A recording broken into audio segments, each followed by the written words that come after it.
আপনি এখন যে টাকা ব্যবহার করছেন তা হয়তো দেশের সীমিত গণ্ডিতে চলে, কিন্তু এমন একটি মুদ্রা আছে যা সারা দুনিয়ায় চলে: ডলার।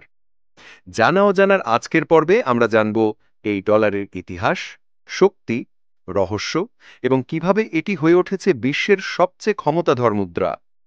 পুরোটা সময় জুড়ে আপনাদের সঙ্গে আছি আমি, মেহমেদ। ভিডিওটি ভালো লাগলে লাইক, কমেন্ট, শেয়ার ও পাশে থাকা বেল আইকনটি চাপ দিতে ভুলবেন না। তাহলে চলুন আর কথা না বাড়িয়ে শুরু করা যাক। ধন্যবাদ।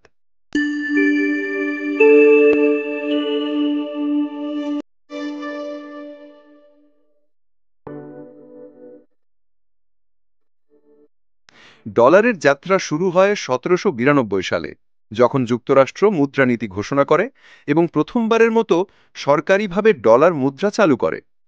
তবে ডলার শব্দটি এসেছে আরও আগে, ১৬শ শতকে বোহেমিয়ান থেইলার নামক একটি মুদ্রা থেকে, যা ধীরে ধীরে ডলার নামে পরিচিত হয়। বর্তমানে পৃথিবীর প্রায় ৮০% আন্তর্জাতিক লেনদেন হয় ডলারে। বিশ্বব্যাংক, আইএমএফ, তেল বাণিজ্য সব ক্ষেত্রেই ডলার অপরিহার্য। যে কোনো দেশ সংকটে পড়লে প্রথমে খোঁজে ডলার রিজার্ভ।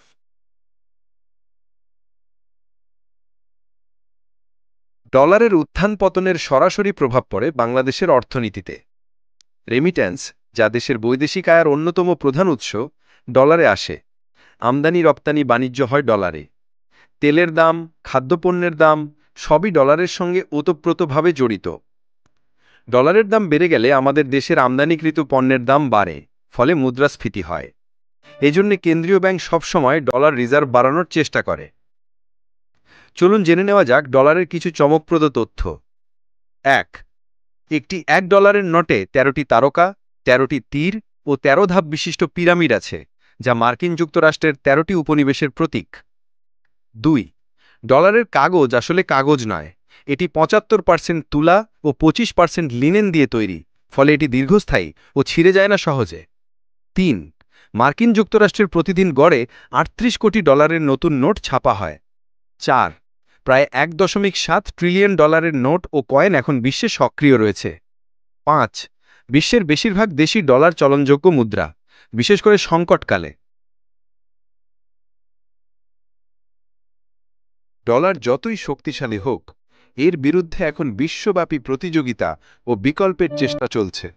সেগুলো কি, তা জেনে নেওয়া যাক। চীন এখন বৈশ্বিক বাণিজ্যে ইউয়ান ব্যবহারে জোর দিচ্ছে। ব্রিক্স দেশগুলো নিজস্ব মুদ্রা চালুর উদ্যোগ নিচ্ছে। ক্রিপ্টোকারেন্সি, বিশেষ করে বিটকয়েন, ভবিষ্যতের মুদ্রা হতে পারে বলে ধারণা অনেকের। ডিজিটাল ডলার ও কেন্দ্রীয় ব্যাংক ডিজিটাল মুদ্রা সিবিডিসি ভবিষ্যতে অর্থনীতিকে আরও পাল্টে দিতে পারে। ডলার আজ শুধু একটি মুদ্রা নয়, বরং বিশ্বের রাজনীতি, যুদ্ধ, অর্থনীতি ও পররাষ্ট্রনীতির নিয়ামক। একটি দেশ কিভাবে তার অর্থনীতিকে এত শক্তিশালী করে, তার মুদ্রাকে বৈশ্বিক ক্ষমতায় পরিণত করে, ডলার তার জীবন্ত উদাহরণ। তবে ভবিষ্যতের প্রশ্ন হল, ডলারের আধিপত্য টিকবে তো, নাকি এই কাগজে রাজত্ব একদিন হারিয়ে যাবে কোনো নতুন প্রযুক্তি বা মুদ্রার ভেতরে? এই প্রশ্নের উত্তর ভবিষ্যতের হাতে, কিন্তু ইতিহাসের পাতায় ডলার তার শক্তিমত্তার চিহ্ন রেখে গেছে, অমলিন।